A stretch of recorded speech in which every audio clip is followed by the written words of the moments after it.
Hi friends, welcome to our channel. ఈరోజు మనం Malayalam language లో రిలీజ్ అయినటువంటి ఒక మిస్టరీ థ్రిల్లర్ మూవీ స్టోరీని డిస్కస్ చేద్దాం. అదే మమ్ముట్టి గారు నటించినటువంటి సిబిఐ సిరీస్ లోని పార్ట్ 2 గా రిలీజ్ అయినటువంటి జాగ్రత్త మూవీ చాలా బాగుంటుంది. సో స్కిప్ చేయకుండా చివరి వరకు చూడండి. మనం ఆల్రెడీ సిబిఐ మూవీ సిరీస్ లోని మూవీస్ అన్నిటినీ కూడా ఎక్స్ప్లెయిన్ చేయడం జరిగింది. ఆ ఎక్స్ప్లెనేషన్ లింక్ ని ఈ వీడియో డిస్క్రిప్షన్ లో మరియు కామెంట్స్ లో ఇస్తాను, చూసేయండి. Now let's start our video.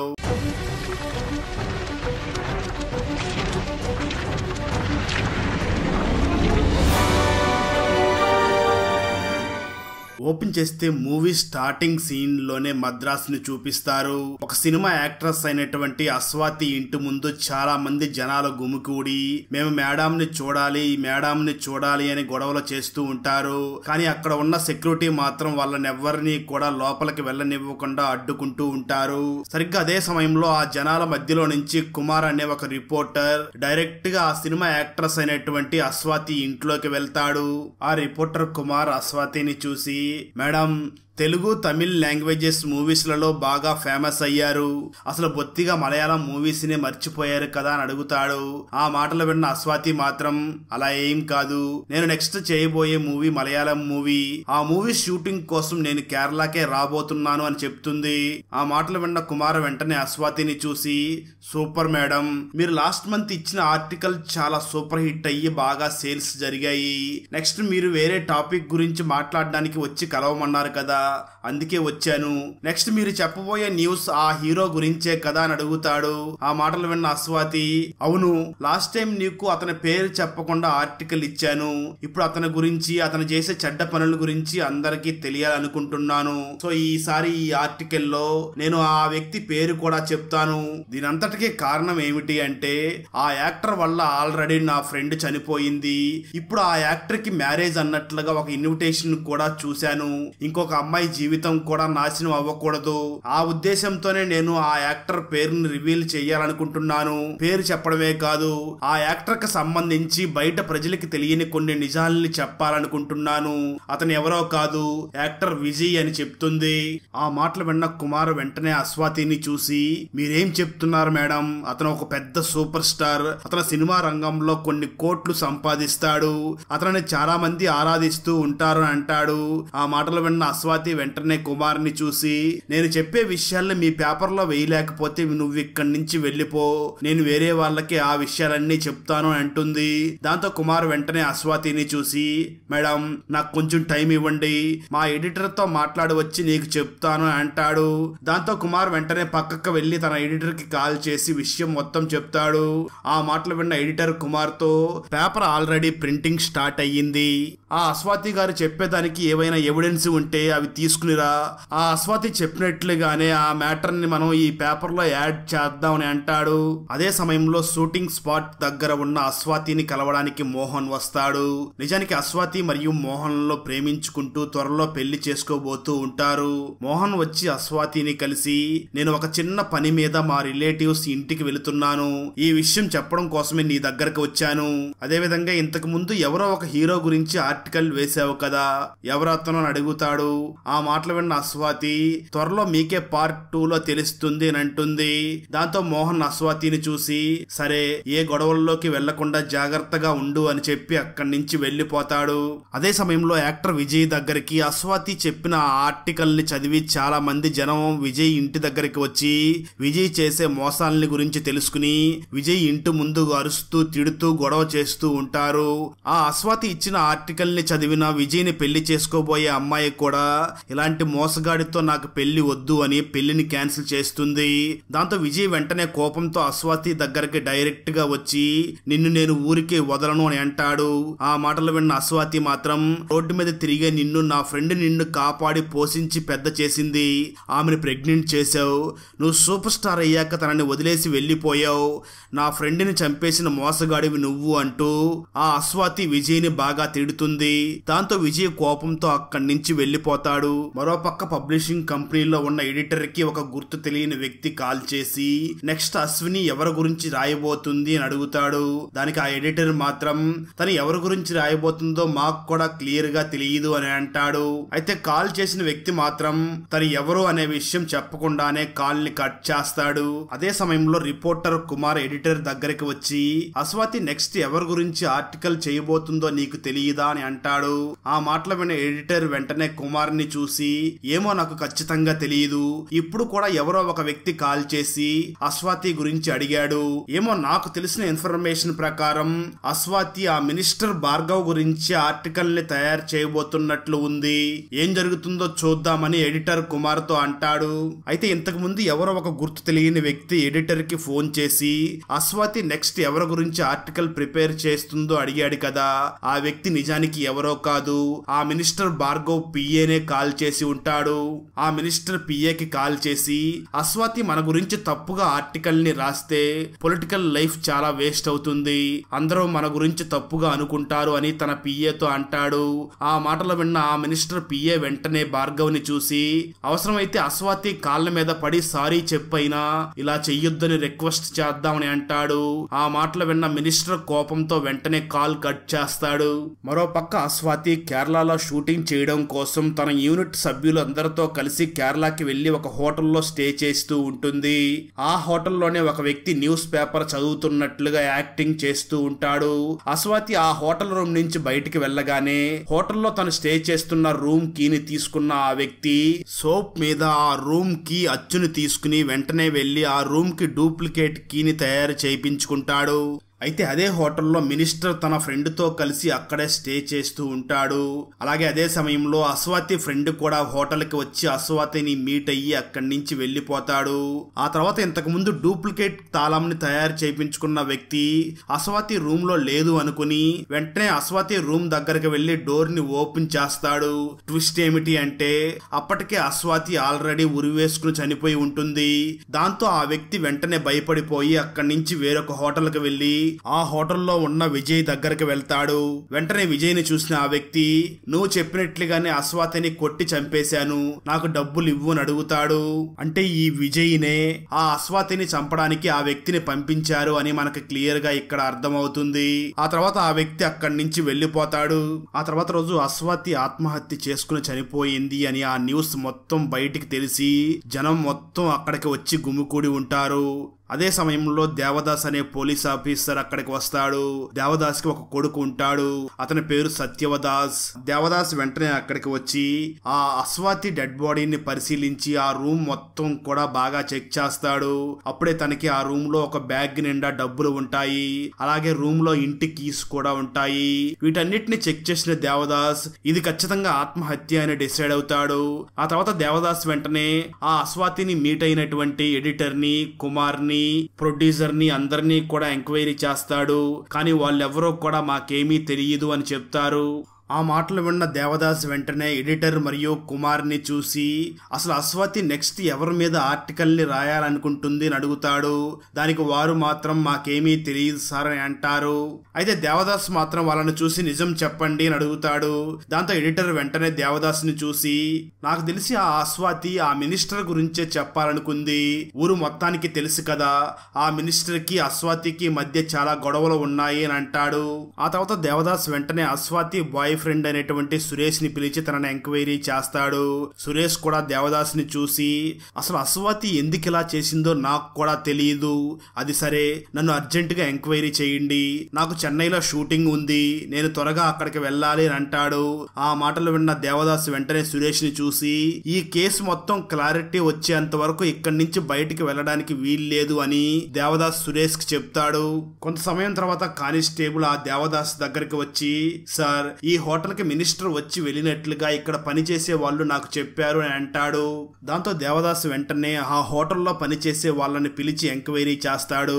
అప్పుడు ఆ వర్కర్స్ వెంటనే దేవదాస్ ని చూసి ఆ రోజు మినిస్టర్ తన ఫ్రెండ్ తో కలిసి హోటల్లో ఫుల్ గా తాగి వెంటనే అస్వాతి రూమ్ దగ్గరికి వెళ్లి మళ్ళీ ఆమెతో గొడవ పడ్డాడు. అతన్ని బయటికి నెట్టి అస్వాతి గట్టిగా రూమ్ డోర్ ని క్లోజ్ చేసుకుంది. మినిస్టర్ ఫ్రెండ్ వచ్చి అతన్ని తీసుకుని వెళ్ళాడు అని అక్కడ పనిచేసే వాళ్ళు దేవదాస్ కి చెప్తారు. ఇదంతా తెలుసుకున్న తర్వాత దేవదాస్ వెంటనే మినిస్టర్ ని కలవడానికి వెళ్లి తనని కలిసి హోటల్లో జరిగిన విషయం అంతా చెప్పగానే మినిస్టర్ వెంటనే అస్వాతి చనిపోవడానికి కారణం నేనే అంటావా అని అడుగుతాడు. ఆ మాటలు విన్న దేవదాస్ ఆమె చివరిసారిగా మీతోనే మాట్లాడింది అండ్ మీకు అస్వాతికి ఎప్పుడూ గొడవలు జరుగుతూనే ఉంటాయి, అదే విధంగా ఆమె చనిపోయిన హోటల్లోనే మీరు కూడా ఉన్నారు, కరెక్ట్ సాక్ష్యాలని తీసుకుని వస్తాను అని అక్కడి నుంచి వెళ్లిపోతాడు. అయితే ఈ సీన్ లో మాత్రం దేవదాస్ ఆ మినిస్టర్ నుంచి డబ్బులు ఎక్స్పెక్ట్ చేస్తున్నాడా అని అనిపిస్తుంది. ఆ తర్వాత దేవదాస్ వెంటనే ఒక డాగ్ ని ఆ అస్వాతి రూమ్ దగ్గరికి తీసుకుని వెళ్తాడు. ఆ డాగ్ ఆ రూమ్ మొత్తం చెక్ చేస్తూ ఉంటుంది. అప్పుడే బెడ్ కింద ఒక టార్చ్ లైట్ కనిపిస్తుంది. దాంతో కుక్క వెంటనే దాన్ని స్మెల్ పసిగట్టి అక్కడి నుంచి పరిగెత్తుకుంటూ వెళ్లి పక్క హోటల్లో ఉన్న విజయ్ రూమ్ దగ్గరకు తీసుకుని వెళ్లి అక్కడ నిలబడి గట్టిగా అరుస్తూ ఉంటుంది. దాంతో దేవదాస్ కి విషయం మొత్తం కూడా అర్థమవుతుంది. ఈ విజయ్ అస్వాతిని చంపేసి ఏమీ తెలియని వ్యక్తిలాగా షూటింగ్ కి వెళ్లిపోయాడు అనుకుంటాడు. ఆ వెంటనే దేవదాస్ కూడా బయలుదేరి విజయ్ షూటింగ్ స్పాట్ కి వెళ్తాడు. వెంటనే విజయ్ ని కలిసి తనకి విషయం మొత్తం చెప్పి నీ షూటింగ్ అయిన తర్వాత నాకు నిజాలు చెప్పు, మనమిద్దరం ఒక డీలింగ్ మాట్లాడుకుందామని దేవదాస్ ఆ విజయ్ తో డీలింగ్ మాట్లాడతాడు. అదే సమయంలో అస్వాతి బాయ్ ఫ్రెండ్ సురేష్ వాళ్ళ నాన్నని చూపిస్తారు. తను ఒక లాయర్. తను తన కొడుకుని పోలీస్ స్టేషన్ నుంచి తీసుకుని వెళ్ళడానికి స్టేషన్ కి వస్తాడు. అయితే అక్కడ ఉన్న పోలీస్ ఆఫీసర్ దేవదాస్ మాత్రం విజయ్ అనే పెద్ద మెయిన్ వ్యక్తి దొరికాడు కదా, ఇక ఈ సురేష్ తో మనకు పనేముంది అనుకుని సురేష్ ని అక్కడి నుంచి తీసుకుని వెళ్లిపోమని చెప్తాడు. ఆ తర్వాత దేవదాస్ తన స్టేషన్ లో కూర్చుని ఉండగా తన అసిస్టెంట్ దేవదాస్ దగ్గరికి వచ్చి మీరు వెళ్లి ఆ యాక్టర్ విజయ్ ని కలిశారా, తను ఏమన్నాడు అని అడుగుతాడు. ఆ మాటలు విన్న దేవదాస్ వెంటనే తన అసిస్టెంట్ ని చూసి ఆమె చనిపోయిన విషయంలో ఎవరికీ ఏ సంబంధం లేదు, ఇది ఒక ఆత్మహత్య మాత్రమే, వెంటనే ఈ కేసుని క్లోజ్ చెయ్యి అని అంటాడు. ఆ మాటలు విన్న దేవదాస్ అసిస్టెంట్ దేవదాస్ ని చూసి ఖచ్చితంగా ఈ దేవదాస్ డబ్బులు తీసుకుని ఉంటాడు అని అర్థం చేసుకుని వెంటనే వెళ్లి ఆ కేసుని క్లోజ్ చేసేస్తాడు. అయితే అశ్విత కేసు క్లోజ్ అయిన విషయం అశ్విత ఫ్యాన్స్ కి తెలిసి పోలీసులు సరిగ్గా ఎంక్వైరీ చేయలేదు. సో ఈ కేసుని సిబిఐ వాళ్ళకి అప్పజెప్పాలి, సిబిఐ వాళ్ళ ద్వారానే ఈ కేసుని సాల్వ్ చేయించాలి అని డిమాండ్ చేస్తూ ఉంటారు. ఈ విషయం సిబిఐ దాకా వెళ్తుంది. సీఎం వెంటనే ఐజీఓ అని పిలిచి విషయం చెప్పగానే అంత అవసరం లేదు సార్, ఇది చిన్న మ్యాటర్ అని ఐజీఓ చెప్తాడు. కానీ సీఎం సిబిఐ ఇన్వెస్టిగేషన్ జరగాలి అని ఆర్డర్ వేస్తాడు. ఇప్పుడు ఈ కేసుని సిబిఐ వాళ్ళు ఇన్వెస్టిగేషన్ చేస్తున్నారు అన్న విషయం దేవదాస్ కి తెలిసి చాలా కోపపడతాడు. ఈ మధ్య ప్రజలు పోలీసుల్ని నమ్మడం లేదు, సిబిఐని నమ్ముతున్నారు అని చాలా కోపంగా అరుస్తూ ఉంటాడు. కానీ పక్కనే ఉన్న తన అసిస్టెంట్ వెంటనే దేవదాస్ ని చూసి ఇది సీఎం ఆర్డర్ వేశాడు, ఖచ్చితంగా సిబిఐ వాళ్ళు ఇన్వెస్టిగేషన్ చేసి తీరాల్సిందే అని అంటాడు. ఇప్పుడు మూవీలో హీరో అయినటువంటి సేతురామ అయ్యర్ ని చూపిస్తారు. అందరూ తనని సేతు అని పిలుస్తూ ఉంటారు. సేతు తన కొడుకుతో చెస్ గేమ్ ఆడుతూ ఉండగా పై ఆఫీసర్ తనని పిలిచి ఈ అశ్విత కేసును డీల్ చేయమని ఆ కేసుని సేతుకి ఇస్తారు.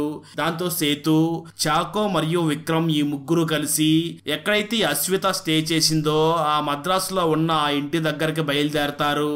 ఆ వెంటనే సేతు దేవదాస్ ని మీట్ అయ్యి ఆ కేస్ ఫైల్ గురించి అడుగుతాడు. కానీ దేవదాస్ సేతుతో ఎగతాళిగా మాట్లాడుతూ కేస్ ఫైల్ ని చూపిస్తాడు. సేతు వెంటనే ఆ ఫైల్ ని తీసుకుని బయటికి వెళ్తాడు.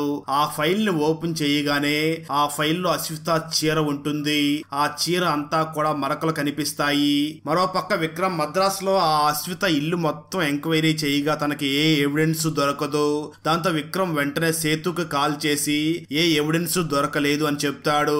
ఆ మాటలు విన్న సేతు ఏదో తేడాగా జరుగుతుంది అనుకుని వెంటనే ఆ చీరని తీసుకుని చాకోని విక్రమ్ ని తీసుకుని హోటల్లో స్టే చేసిన ఆ రూమ్ దగ్గరికి వెళ్తాడు. అదే సమయంలో ఆ ముగ్గురికి అశ్విత శారీ మొత్తం మరకలు అంటి ఉండడం కొంచెం డౌట్ గా అనిపిస్తుంది.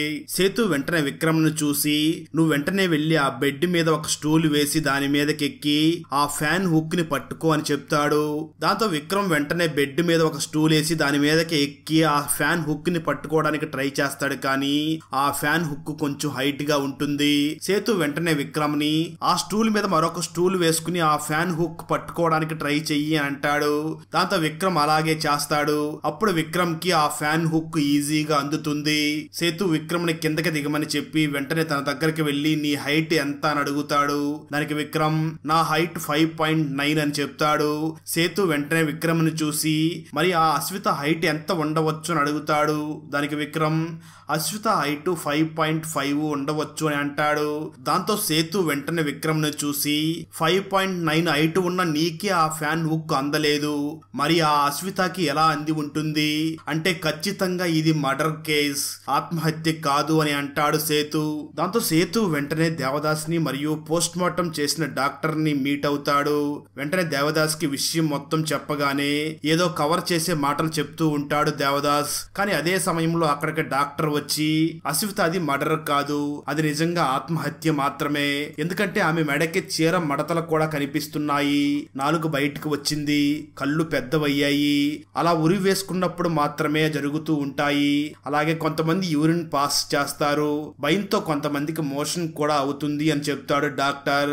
ఆ మాటలు విన్న సేతు వెంటనే డాక్టర్ ని చూసి అది సరే కానీ మర్డర్ చేసి ఆమెను ఉరివేసి ఉండవచ్చు కదా, అంటే ఆమె దాదాపు చనిపోయే సమయంలో ఆమెకు ఉరివేసి ఉండవచ్చు, అప్పుడే తన స్పృహలోకి వచ్చాక ఆమెకి యూరిన్ పాస్ అవడం లాంటివి జరిగి ఉండవచ్చు, సో ఇది ఆత్మహత్య కాదు, ఖచ్చితంగా మర్డర్ అని చెప్పి సేతు అక్కడి నుంచి వెళ్లిపోతాడు. ఒకరోజు చాకో దేవదాస్ అసిస్టెంట్ అయినటువంటి ఆ పోలీసుని ఒక హోటల్లో కలుస్తాడు.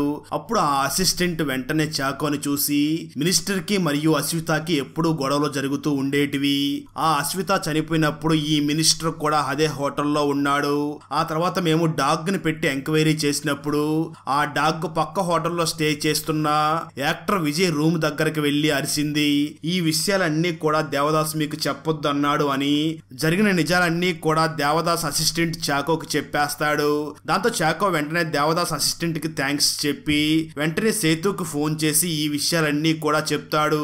ఆ వెంటనే సేతు ఎడిటర్ ని మరియు కుమార్ ని కలిసి వాళ్ళని ఎంక్వైరీ చేస్తాడు. అప్పుడు ఎడిటర్ సేతును చూసి ఈ మినిస్టర్ కి అశ్వితకి అస్సలు పడదు, ఎందుకంటే అశ్విత ఫ్రెండ్ ని ఈ మినిస్టరే చంపించాడు అని అశ్విత ఎప్పుడు కోపంగా ఉంటుంది, అంతకు మించి నాకేమీ తెలియదు అని అంటాడు. ఆ తర్వాత సేతు వెంటనే అశ్విత బెస్ట్ ఫ్రెండ్ ని కలిసి అశ్విత గురించి అడుగుతాడు. అప్పుడు అశ్విత గురించి మరికొన్ని విషయాలు సేతుకు తెలుస్తాయి. స్టోరీ గతానికి వెళ్తుంది.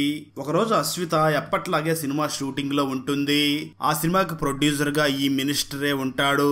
అయితే ఒకరోజు ఇప్పుడు సేతుకు స్టోరీ చెప్తున్న అశ్విత ఫ్రెండ్ ఒక రూమ్ లో ఉండగా తనకి పక్క రూమ్ లో నుంచి చాలా సౌండ్స్ వినిపిస్తాయి. దాంతో తన వెంటనే అక్కడికి వెళ్లి చూడగా అక్కడ మినిస్టర్ మరియు తన ఫ్రెండ్ కలిసి అశ్వితతో తప్పుగా ప్రవర్తిస్తూ ఉంటారు. దాంతో అశ్విత ఫ్రెండ్ తన బాయ్ ఫ్రెండ్ రాజేంద్రన్ ని పిలుచుకుని వెళ్తుంది. రాజేంద్ర వెంటనే డోర్ ని ఓపెన్ చేసి ఆ మినిస్టర్ ని మరియు తన ఫ్రెండ్ ని బాగా కొట్టి పంపిస్తాడు. ఆ రోజు నుంచి రాజేంద్ర ఆ మినిస్టర్ మంచివాడు కాదు, అమ్మాయిలతో తప్పుగా ప్రవర్తిస్తూ ఉంటాడు అని ప్రచారం చేస్తూ ఉంటాడు. మరోపక్క అశ్విత మాత్రం చాలా మూవీస్ లో నటించి మంచి పేరు సాధించి ఉంటుంది. అలా ఒకరోజు తను నటించిన ఒక సినిమా మంచి సక్సెస్ అవడంతో ఒక మీటింగ్ ని ఏర్పాటు చేసి ఉంటారు. అక్కడ తనకి అవార్డు ఇవ్వడానికి గెస్ట్ గా ఈ మంత్రే వచ్చి ఉంటాడు. దాంతో ఇదే మంచి సమయం అనుకున్న అశ్విత ఆ మంత్రి తనతో ఎలా చెడుగా ప్రవర్తించాడో అది మొత్తం అందరికీ చెప్తుంది. దాంతో అందరూ కూడా ఆ మినిస్టర్ గురించి తప్పుగా మాట్లాడుతూ ఉంటారు. అప్పటి నుంచే ఈ మినిస్టర్ మరియు అశ్వితల మధ్య గొడవ బాగా పెరిగింది అని అశ్విత ఫ్రెండ్ సేతుకు చెప్తుంది. ఇదంతా తెలుసుకున్న సేతు ఆ ఎడిటర్ చెప్పిన దానితో ఇదంతా మ్యాచ్ అవుతుంది అనుకుంటాడు. దాంతో సేతు మరియు అతని టీం హోటల్కి వెళ్లి అక్కడ ఉన్న రిజిస్టర్ లో చెక్ చేసి ఆ మినిస్టర్ డీటెయిల్స్ గురించి రిసెప్షన్ లో ఉన్న వాళ్ళని అడగ్గా దానికి వాళ్ళు మాత్రం ఆ డీటెయిల్స్ గురించి మాకేమీ తెలియదు అని చెప్తారు. సేతు వెంటనే వాళ్ళని చూసి మీరు చివరిసారిగా అశ్వితని ఎప్పుడు చూశారు అని అడుగుతాడు. దానికి ఆ రిసెప్షన్ లో ఉన్న వ్యక్తి సేతును చూసి తను చనిపోయిన రోజు మధ్యాహ్నం టైంలో చూశాము అని చెప్తాడు. అదే టైంలో సేతు అశ్విత రూమ్ లోని బ్యాగ్ లో ఉన్న డబ్బు ఆ మినిస్టర్ ఇచ్చినవే అని కనుక్కుంటాడు. దాంతో సేతు వెంటనే ఆ రిసెప్షన్ లో ఉన్న వాళ్ళని చూసి అశ్వితని ఆ తర్వాత ఎవరైనా కలవడానికి వచ్చారా అని అడుగుతాడు. దానికి రిసెప్షన్ లో ఉన్న వాళ్ళు మోహన్ అనే వ్యక్తి తనని కలవడానికి వచ్చారు, ఆ తర్వాత ఎవరో మాకు ఫోన్ చేసి అశ్విత మేడం హోటల్లో ఉన్నారా అని అడిగారు, కానీ అతను ఎవరో ఎక్కడి నుంచి ఫోన్ చేస్తున్నాడో మాకు చెప్పలేదు, కానీ తన బ్యాక్గ్రౌండ్ నుంచి మాత్రం రైల్వే స్టేషన్ లో చేసే అనౌన్స్మెంట్ వినిపించింది అని చెప్తారు. దాంతో సేతు వెంటనే అక్కడి నుంచి వెళ్లిపోయి ఆ విజయ్ గురించి ఎంక్వైరీ చేసినప్పుడు తను పెద్ద రౌడీ, నెంబర్ 1 కేడి అని విజయ్ కింద వర్క్ చేసుకునే వ్యక్తులే మాట్లాడుకుంటూ ఉంటారు. సేతు వెంటనే విక్రమ్ తో నాకు ఆ హోటల్లో రిసెప్షన్ లో వర్క్ చేసే వాళ్ళ మీద డౌట్ గా ఉంది, నువ్వు వెళ్లి ఒకసారి వాళ్ళని ఫాలో చెయ్యి అని చెప్తాడు. విక్రమ్ వెంటనే అక్కడికి వెళ్తాడు. ఆ సమయంలో రిసెప్షన్ లో పనిచేసే ఆ వ్యక్తి మందు తాగుతూ ఎంజాయ్ చేస్తూ ఉంటాడు. దాంతో విక్రమ్ వెంటనే అక్కడికి వెళ్లి తనని కలిసి నీ శాలరీ ఎంత ఎంత అని అడుగుతాడు. దానికి తను చాలా తక్కువ శాలరీ వస్తున్నట్లుగా చెప్తాడు. ఆ మాటలు విన్న విక్రమ్ వెంటనే తనను బాగా కొట్టి, ఇంత తక్కువ శాలరీ వస్తున్నావు, నువ్వు ఇంత కాస్ట్లీ మందు బాటిల్ ని ఎలా కొన్నావు, అసలు నిజం చెప్పు అని తనని బాగా కొడతారు. దాంతో ఆ రిసెప్షన్ లో పనిచేసే వ్యక్తి నిజాలు చెప్పడం మొదలు పెడతాడు. స్టోరీ కథానికి వెళ్తుంది. నిజానికి ఇంతకు ముందు డూప్లికేట్ తాళం దొంగతనం చేసిన వ్యక్తి ఈ రిసెప్షనిస్ట్ కి క్లోజ్ ఫ్రెండ్ అయి ఉంటాడు. ఆ దొంగ వ్యక్తి అశ్విత రూమ్ నుంచి బయటికి రావడం ఈ రిసెప్షనిస్ట్ చూసి, అరే మామా, నువ్వు ఈ హోటల్ కి ఎందుకు వచ్చావని అడుగుతాడు. అయితే ఆ వ్యక్తి మాత్రం ఈ రిసెప్షనిస్ట్ ని చూసి నీకు అనవసరం అని చెప్పి ఆ దొంగ అక్కడి నుంచి వెళ్లిపోతాడు. ఈ దొంగ వ్యక్తి అశ్విత రూమ్ కి వచ్చి వెళ్లిపోయిన తర్వాతే ఆమె చనిపోయిందనే విషయం బయటికి వస్తుంది.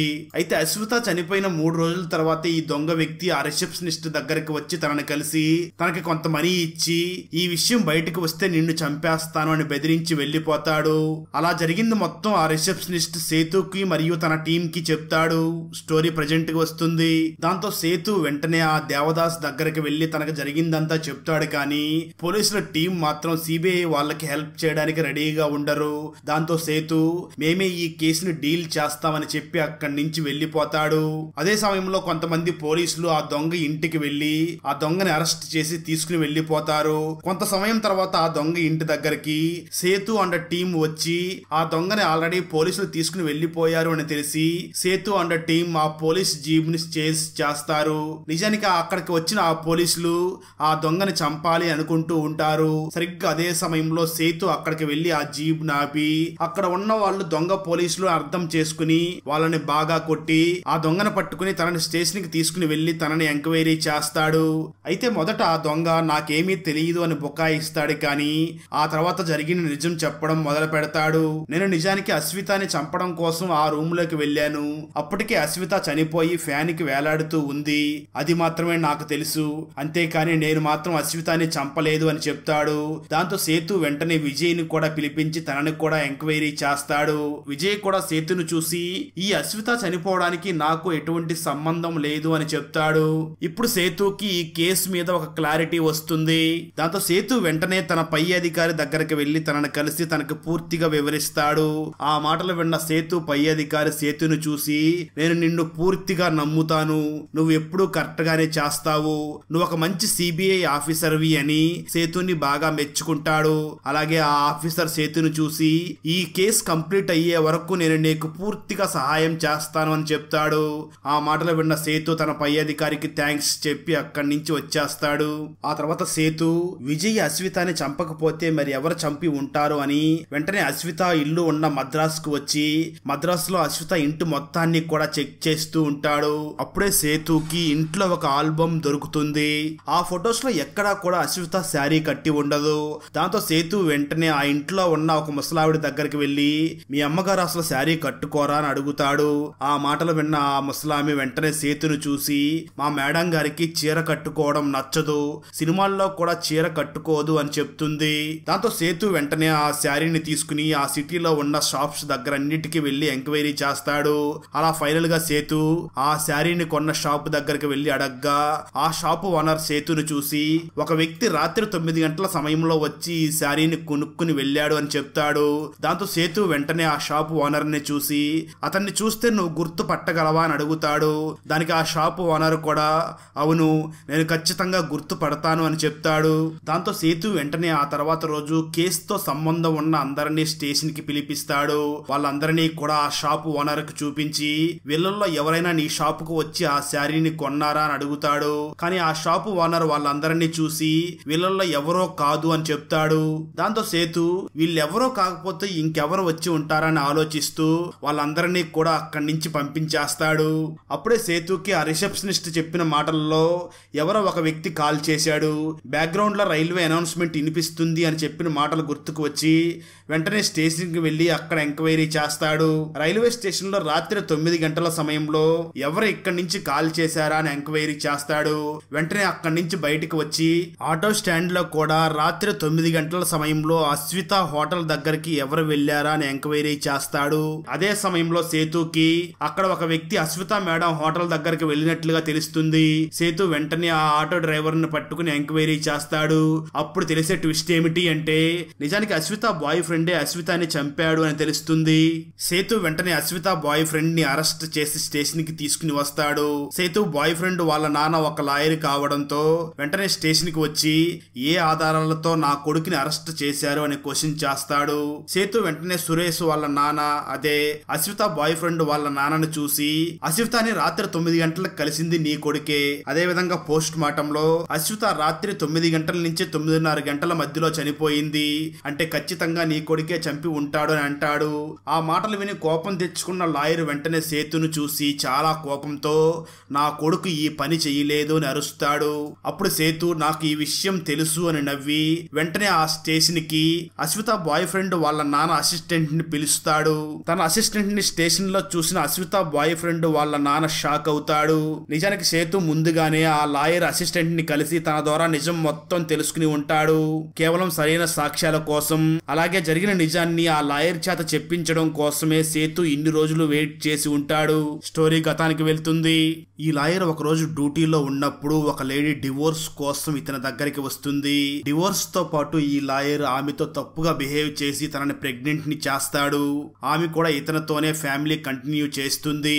అలా చాలా సంవత్సరాల తర్వాత ఆ లాయర్ కి అక్రమంగా పుట్టిన ఈ అశ్విత మరియు తన సొంత కొడుకు ప్రేమించుకుంటున్నారు అని ఆ లాయర్ కి తెలుస్తుంది. ఆ లాయర్ డైరెక్ట్ గా అశ్విత స్టే చేస్తున్న హోటల్ దగ్గరికి వెళ్లి ఆమెకి జరిగిన విషయం అంతా చెప్తాడు.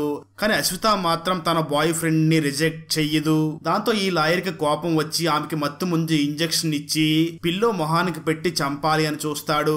ఆ తర్వాత వెంటనే తన అసిస్టెంట్ కి చెప్పి ఒక చీరని తెప్పించి వెంటనే అశ్వితకి ఉరివేస్తాడు. అదే టైంలో అశ్వితకి మెలకువ వచ్చి కదలగానే ఇంకా ఎక్కువ భయపడిపోయి యూరిన్ పాస్ చేయడం, నాలుక బయట పెట్టడం, కళ్ళు పెద్దగా చేయడం జరిగి ఉంటుంది. ఇలా జరిగింది మొత్తం తెలుసుకున్న సేతు ఫైనల్ గా ఆ లాయర్ ని మరియు తన అసిస్టెంట్ ని అరెస్ట్ చేస్తారు. అక్కడతో ఈ సిబిఐ 2 మూవీ అయిపోతుంది. మనం ఆల్రెడీ సిబిఐ మూవీ సిరీస్ లోని మూవీస్ అన్నిటినీ కూడా ఎక్స్ప్లెయిన్ చేయడం జరిగింది. ఆ ఎక్స్ప్లెనేషన్ లింక్ ని ఈ వీడియో డిస్క్రిప్షన్ లో మరియు కామెంట్స్ లో ఇస్తాను, చూసేయండి. అన్నట్లు మీరు ఓల్డ్ బాయ్ లాంటి గ్రేట్ మూవీని తీసిన డైరెక్టర్ తీసిన మరొక ఇన్వెస్టిగేషన్ థ్రిల్లర్ మూవీని చూసారా? అదే డెసిషన్ టు లీవ్ మూవీ అయితే చాలా బాగుంటుంది. మూవీని అస్సలు మిస్ అవ్వద్దు. ఆ వీడియో లింక్ ని ఈ వీడియో డిస్క్రిప్షన్ లో మరియు కామెంట్స్ లో ఇస్తాను, చూసేయండి. ఫ్రెండ్స్, వీడియో నచ్చినట్లయితే లైక్ చేసి ఒక చిన్న కామెంట్ చేస్తే మాకు నెక్స్ట్ వీడియో చేయడానికి ఎంకరేజింగ్ గా ఉంటుంది. అలాగే ఛానల్ ని సబ్స్క్రైబ్ చేసి పక్కనే ఉన్న బెల్ ఐకాన్ ని క్లిక్ చేసి సపోర్ట్ చేయండి. Thanks for watching. జై హింద్.